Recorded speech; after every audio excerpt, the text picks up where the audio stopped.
அன்புக்குள்ளே மீண்டுமாய் உங்கள் யாவையும் அன்போடு வாழ்கிறேன். வாழ்வு நானே வழியும் சத்தியமும் ஜீவனும் என்று சொன்ன ஆண்டவர், என் நாமத்தினால் எவைகளை கேட்டாலும் அவைகளை தருவேன் என்று சொன்ன ஆண்டவர், கேளுங்கள் தரப்படும், தட்டுங்கள் திறக்கப்படும், கேட்கிற எவனும் பெற்றுக்கொள்கிறார் என்று வாக்கு கொடுத்த ஆண்டவர், கூப்பிட்ட நாளிலே உத்தரவு கொடுத்து கூப்பிடுகிற எளியவனுக்கும் உதவியற்ற திக்கற்றவனுக்கு இந்த வார்த்தை உபத்திரப்பட்டுள்ள உபத்திரத்தை பார்க்கல, அற்பமா என்னல, அவன் தம்மை நோக்கி கூப்பிடுகிற தம்முடைய முகத்தை மறைத்து கொள்ளாமல் இருக்கிறார். அந்த ஆண்டவர் இதுவரை நம்மை பாதுகாத்து வழிநடத்தி நம்மோடு எல்லா நிலையிலும் நம்மை ஆசீர்வதிக்கிறார். அந்த ஆண்டவர் எப்பவுமே நம்மை கைவிடுறதில்லை. அவரை நோக்கி பார்த்த முகங்கள் ஒரு காலம் வெட்கப்பட்டிருப்பதில்லை. அதுதான் உண்மை. யாராக இருந்தாலும், எந்த மதமாக இருந்தாலும், எந்த இனமாக இருந்தாலும், எந்த பாலினமாக இருந்தாலும், ஆணாக இருக்கலாம், பெண்ணாக இருக்கலாம், இல்லை திருநங்கையராக இருக்கலாம், யாராக இருந்தாலும் அவரை நோக்கி அழைக்கிற மக்களுக்கு, அது எந்த கிறிஸ்தவனாக இருக்கலாம், இஸ்ரேலனாக இருக்கலாம், யூதனாக இருக்கலாம், இல்லை ஏதோ ஒரு மதமாக இருக்கலாம், இல்லை கடவுளே இல்லை என்று சொல்லுகிறவனாக இருந்தாலும் அவரை நோக்கி அழைக்கிறப்ப அவர் விடுதலை கொடுக்குமாங்க. அதான் என் ரட்சராகிய தேவனே நான் உன்னிடத்தில் மகிழ்ந்திருப்பேன் என்று சங்கீதம் 38 சொல்கிறார். அந்த ப்ராக்டிக்கல் லைஃப்பில் தாவீது சொல்கிறார். யாருமே அறியாத மத்தேயு 15ஆம் அதிகாரத்தில் கானானிய பெண், ஒரு ஒதுக்கப்பட்ட இனம், கடவுளால் சபிக்கப்பட்ட இனம். உபாகம் 7ஆம் அதிகாரத்தில் சொல்லியிருக்கு, ஒதுக்கப்பட்ட இனம், ஒரு சபிக்கப்பட்ட இனம். அந்த பெண் சன் ஆஃப் டேவிட் ப்ளீஸ் ஆண்டவரை நோக்கி அழைக்கிறப்போ, விடாமுடியா தன்னை தாழ்த்தி அழைக்கிறப்போ, அந்த பதிலேயே குருடன், தாவீதின் குமாரனே எனக்கு இறங்கும், son of David please help me, எனக்கு இறங்குங்க, எனக்கு இறங்குங்க. 38 வருடம் வியாதி உள்ள மனிதன். அது அன்னைக்கு இல்லை, இன்னைக்கும் அதே மாதிரி யார் அவரை நோக்கி அழைக்கிறார்களோ அந்த மக்களுக்கு விடுதலை கொடுக்கும் ஆண்டவர், அந்த மக்களுக்கு வாழ்வு கொடுக்கும் ஆண்டவர். அவர் இனத்திற்காக, ஒரு குறிப்பிட்ட ஜாதிக்காக, ஒரு குறிப்பிட்ட மக்களுக்காக, இல்லை ஞானஸ்தானம் வந்த மக்களுக்காக, இல்லைன்னா ஒரு பரிசுத்த வல்லமை பெற்ற மக்களுக்கு அல்ல, இருளில் வாழும் ஜனங்கள் பெரிய வெளிச்சத்தை காண்பதற்காக அவர் வந்ததை நோக்கமே.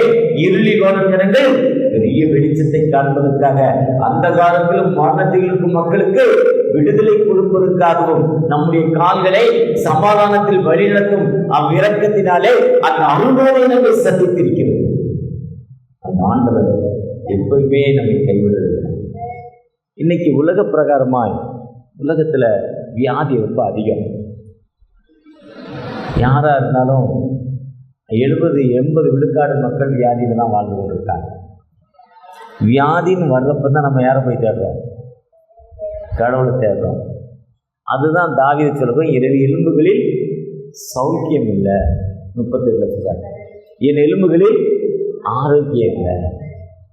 போன் தேய்ச்சி போச்சுங்கிறாங்க, போன்ல ரத்தம் போலங்கிறாங்க, நரம்புகள் அடைக்கப்பட்டிருக்குங்கிறாங்க, சுகர் வியாதிங்கிறாங்க, ப்ரெஷர் வியாதிங்கிறாங்க, சால்ட் வியாதிங்கிறாங்க, சால்ட் அதிகங்கிறாங்க, லோங்கிறாங்க, சுகர் ஹைங்கிறாங்க, லோங்கிறாங்க, ப்ரெஷர் ஹைங்கிறாங்க, லோங்கிறாங்க, கொலஸ்ட்ரால் வியாதிங்கிறாங்க, தைராய்டு வியாதிங்கிறாங்க, ஸ்டோன் வியாதிங்கிறாங்க.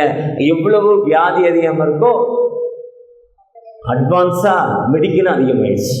ஒரு தம்பிக்கு கிட்னியில் ஸ்டோனுன்னு வயர் வலின்னாரு, சிடி ஸ்கேன் எங்கள் ஹாஸ்பிட்டலில் எடுத்தார். எங்கள் சித்தப்பா பேரை எடுத்தால் கிட்னிக்கு மேலே 7 இன்ச்சு கட்டியான். இவ்வளோ பெரிய கட்டி கிட்னிக்கு மேலே இருக்காங்க, கிட்னிக்கு மேலே கட்டியிருக்காங்க. இப்போ கட்டியை மட்டும் எடுத்தால் திரும்ப கட்டி வளரும். கிட்னி பாதி கிட்னி எடுக்கதா, முழு கிட்னி வெளியே எடுக்கதா? எந்த அளவுக்கு அட்வான்ஸ் ஆகிடுச்சு பாருங்க மெடிக்கல். எந்த டாக்டர் ஏற்கனவே ஓப்பன் ஹார்ட் சர்ஜரி, இந்த நெஞ்சை பிரித்து அங்கே இருக்க ஹார்ட் எடுத்து வெளியே வச்சு இங்கே இருக்க நரம்பு எடுத்து அங்கே போட்டு பைபாஸ் பண்ணியிருக்கேன். இந்த அளவுக்கு அட்வான்ஸ் மெடிக்கலும் அட்வான்ஸ் ஆகிருக்கு, வியாதியும் அட்வான்ஸ் ஆகிருக்கு. முன்ன வியாதி குறையானது, மெடிக்கல் கம்மியானது. ஆனால் இன்னைக்கு அந்த அளவுக்கு உடலில் அதிகமான சுகர், சக்கரை சக்தி, சாப்பிட்ற பொருளை இன்சுலின்ங்கிற ஒரு சுரப்பி சுரந்த உடனே அது போய் ஃபயர் பண்ணிடும். வண்டியில் ஊற்றுற பெட்ரோல் எரிஞ்ச உடனே கரண்டாகுது, கரண்டானோடனே வண்டி ஓடுது. அதேமாதிரி சாப்பிட்ற பொருள் உள்ள போனால் எரியணும், எரிஞ்ச உடனே அது கரண்டாகி வண்டி ஓடுது, சத்து கொடுக்குது. அந்த இன்சுலின் இல்லாதால சுகர் என்ன பண்ணுது, ரத்தத்தில் அப்படியே இருக்குது, அதிகமாகிக்கிட்டே இருக்குது.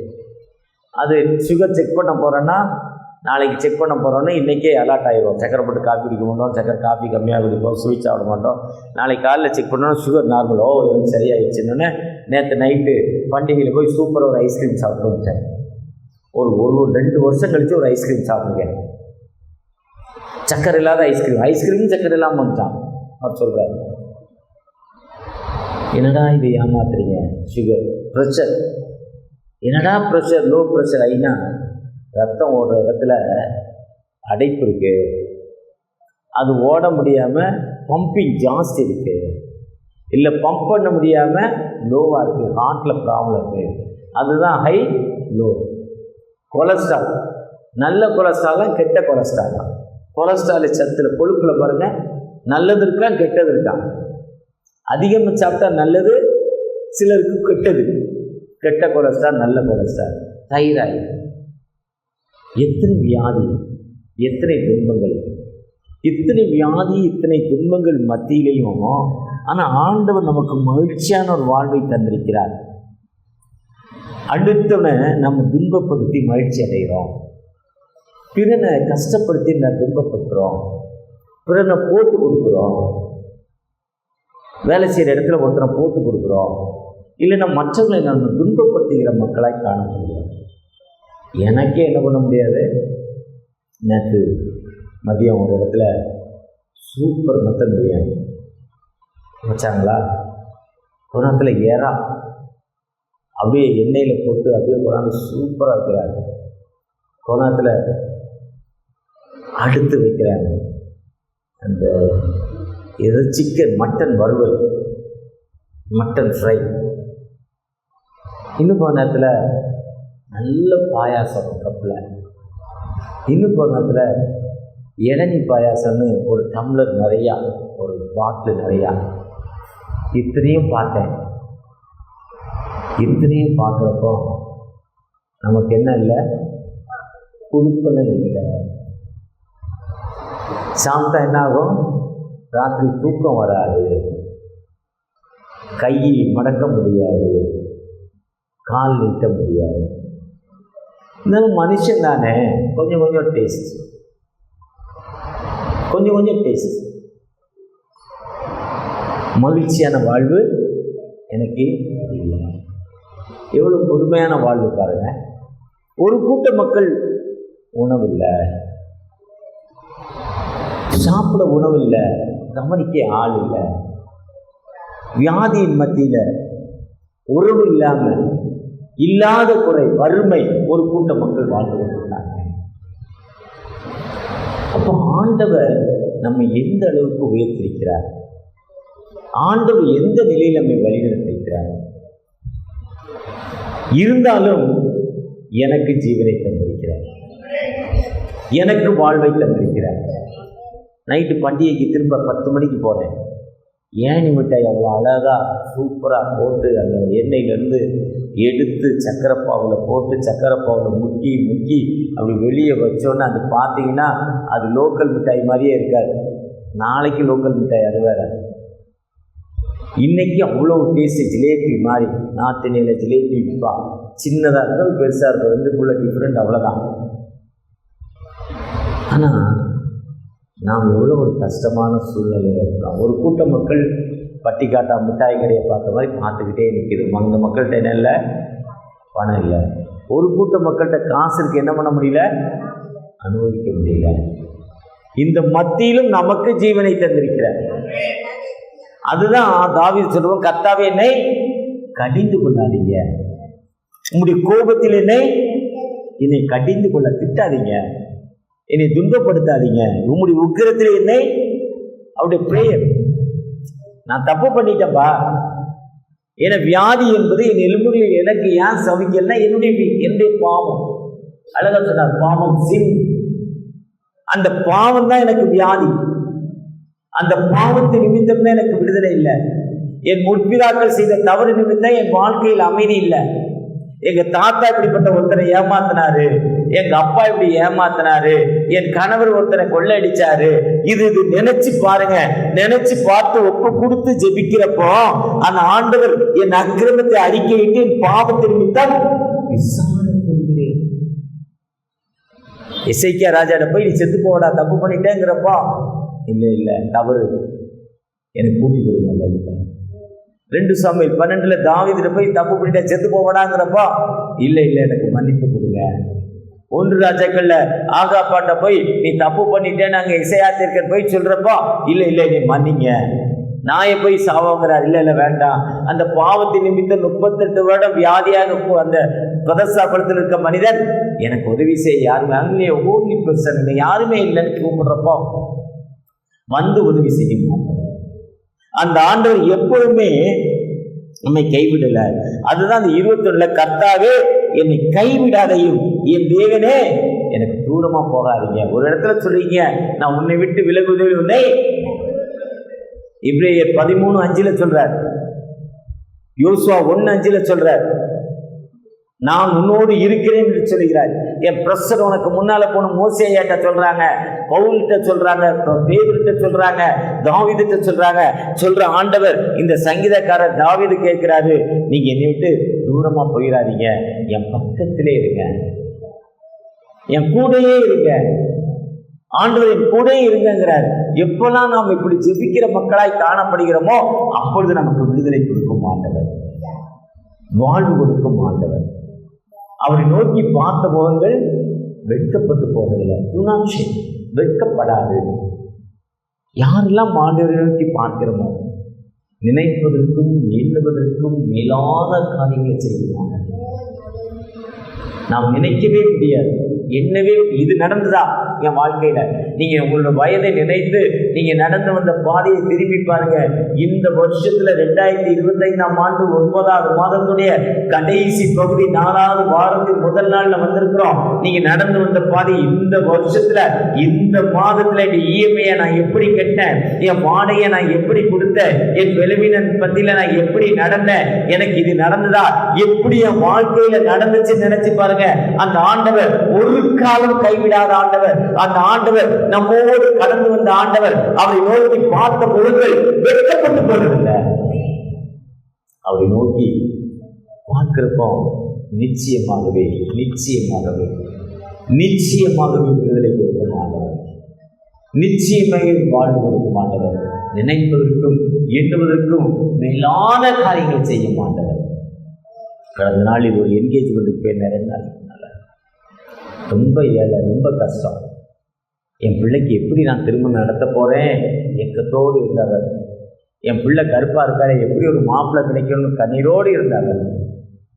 அந்த பொண்ணு கடந்த அரிப்பீட் மண்டிகையில் சர்ச்சில் அழகாக கேக் செஞ்சு கொடுத்தாங்க. நல்ல கேக், ஹைஃபை. ஃபாரினுக்கு போகிறவங்க அமெரிக்கா, லண்டன் இல்லை இங்கிலாண்டில் செய்கிறவங்க மாதிரி அப்படி ஒரு கேக் செஞ்சேன் அந்த பொண்ணு. 7 பேர் அவ்வளோ அழகான கேக். ஆனால் கடந்தவா என்னைக்கு அர்ப்பணிப்போடு ஜெபித்து ஆலயத்தில் ஜெபித்தாலோ ஏற்ற ஒரு சூட்டபிள் பெர்சன், ஒரு நல்ல விசுவாச குடும்பம், கர்த்தருக்கு பயப்படுகிற ஒரு குடும்பம், கர்த்தருக்கு அஞ்சி நடக்கிற மக்களை ஆண்டவர் கொடுத்து விட்டார். அந்த ஆண்டவர் நம்மோடு கடந்து வந்திருக்கிறார். அந்த ஆண்டவர் ஒரு காலம் உங்களை கைவிடுறதில்லை.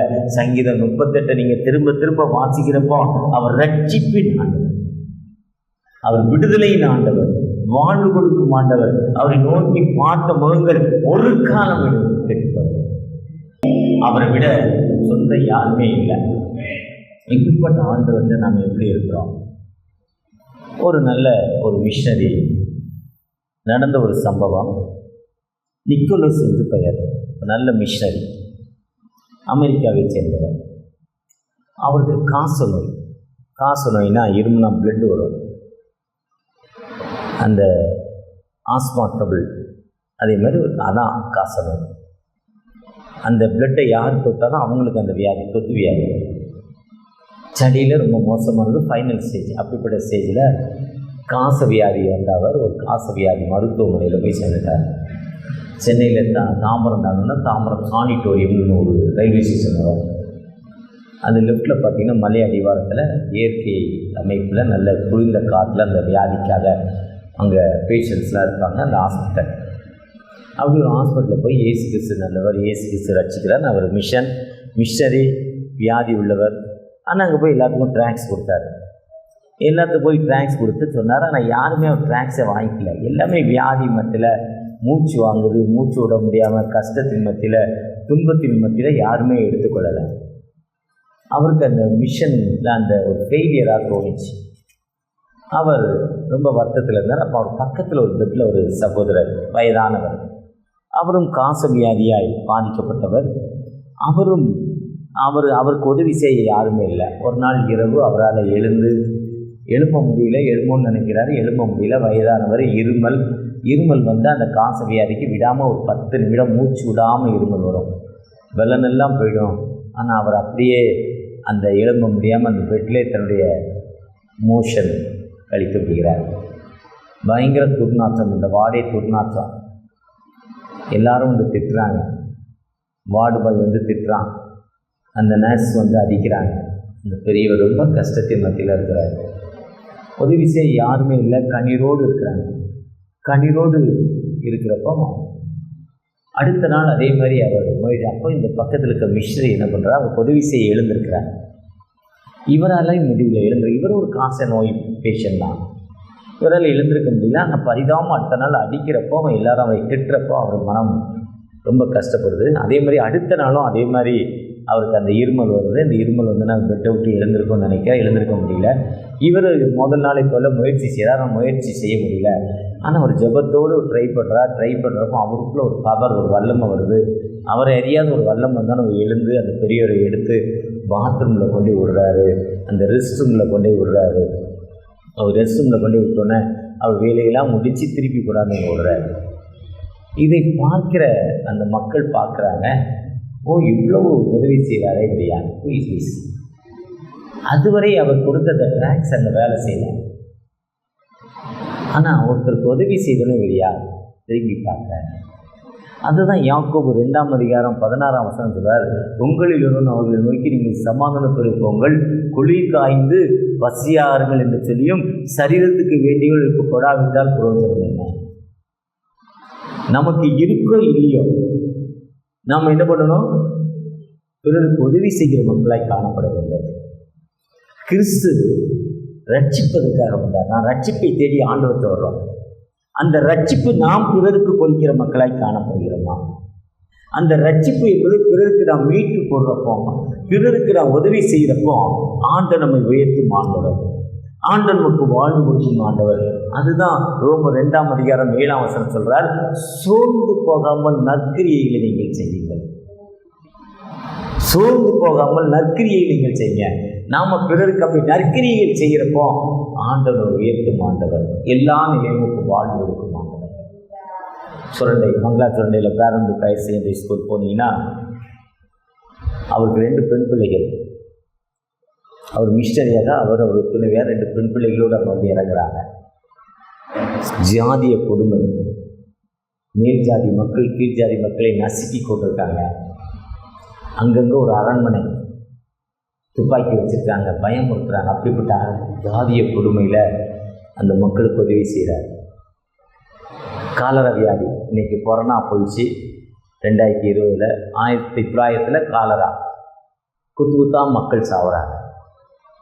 இவரும் துறவியாரும் யாருக்கு காலரா வந்தால் மக்களுக்கு போய் கண்டுபிடிச்சி அவங்களுக்கு திராட்சை ரசம் கொடுக்குறாங்க, உப்பும் சால்ட்டும் கொடுக்குறாங்க. இதுதான் மருந்து. அந்த காலரா வியாதி, தொத்து வியாதி அந்த அம்மாவுக்கு வந்துச்சு. அந்த அம்மா செத்து போச்சு, பேரண்டக்கூடிய ஒய்ஃப் செத்து போச்சு. இப்போ 2 வாலிப பெண் பிள்ளைகள் பாதுகாப்பு இல்லை. வெளியூர்காரன், உள்ளூர்காரன் பணக்காரன் என்ன பண்ணுறான், இவன் வந்ததுலேருந்து ஏழை விவரமாகிறான், அதனால் இவன் அடித்து அவனை சரியாயிரும், இனி இவர் அடிக்க எய்ம் பண்ணுறாங்க. அப்போ பிள்ளைகளுக்கு பாதுகாப்பு இல்லை. மனைவி செத்த பிறகு திரும்ப இங்கிலாந்து போய் பிள்ளைகளை விட்டுட்டு திரும்ப இங்கே வர்றாரு. திரும்ப இங்கே வர்றப்போ அப்போ சிவகாசியில் காலரா வியாதி ரொம்ப கொடூரமாக இருக்கும். ராங்லண்டு மிஷனரி இவரை சந்தித்து நல்ல வேலை செஞ்ச, எங்கள் ஊருக்கு வந்து வேலை செய்கிறாருனார். சிவகாசி கூப்பிட்டு போனார். அங்கே போன இடத்துல பேரண்ட் செத்து போனார். மனைவியும் இறந்துச்சு, அவரும் இறந்துட்டார். 2 பிள்ளைகளுடைய நிலைமை என்ன? ஆனால் கர்த்தர்ட்ட தன் வாழ்வை ஒப்பு கொடுத்துட்டாரு. ஆண்டவர் வாழ்வு. இன்றைக்கி அந்த பிள்ளைகள் நல்லா இருக்கலாம், அந்த குடும்பங்கள் இருக்கலாம். ஆனால் இன்றைக்கி 100 சில்லற ஆண்டுகள் ஆகியும் ஒரு சரித்திரம் சொல்லப்படுகிறது. இதுதான் கிறிஸ்தவம், இதுதான் கிறிஸ்தவம். அதனால் நான் சொல்ல என் கோபத்தில் என்னைய நண்டியாதீங்க, என் எலும்புகளில் சௌக்கியம் இல்லை, நான் தடுமாறிக்கிட்டு இருக்கேன், என்னை ரட்சிங்க. அந்த ரட்சிக்கும் ஆண்டவத்தை நீங்கள் நானும் கேட்கிறப்போ நிச்சயமாக விடுதலை கொடுக்கும். ஒரு உயிருள்ள ஆண்டவர் நம்மோடு கடந்து வந்திருக்கிறார். அவரை நோக்கி பார்த்த முகங்கள் ஒரு காலம் விற்கப்பட்டு போனதில்லை. தகப்பனே எனக்கு அந்த வாழ்வை கொடுங்க, எனக்கு வாழ்வு கொடுங்க என்று அவரை நோக்கி பார்ப்போம். ஆண்டவர் நமக்கு வாழ்வு கொடுக்கும். ஆண்டவர் கர்த்தாவே எனக்கு வாழ்வு கொடுக்கும். இந்த வாழ்க்கையினுடைய ரட்சிப்புக்காக, விடுதலைக்காக, வேதனைக்காக, கடன் பிரச்சனைக்காக, வியாதியிலிருந்து விடுதலை கிடைப்பதற்காக, பிள்ளைகளுடைய நல் வாழ்விற்காக, பிள்ளைகளுடைய சுகத்திற்காக, பிள்ளைகளுடைய ஃபீஸ் கட்டுவதற்காக ஜெபிக்கிற அந்த பிள்ளைகள் மத்தியில் இறங்கிப்பா. நான் பிறகு உதவி செய்வேன் என்று அர்ப்பணிப்போடு ஜெபிக்கிற அந்த பிள்ளைகள் மத்தியில் இந்த பிரச்சனை இறங்கட்டும், உங்களுடைய வழியிடத்தில் இருக்கட்டும். நீரை நோக்கி பார்த்த முகங்கள் ஒரு காலம் வைக்கப்பட்டு இருந்ததுப்பா. ஒரு விசை கூட ஆசீர்வதிங்க, ஆசீர்வதிங்க. அறுவடை மிகுதி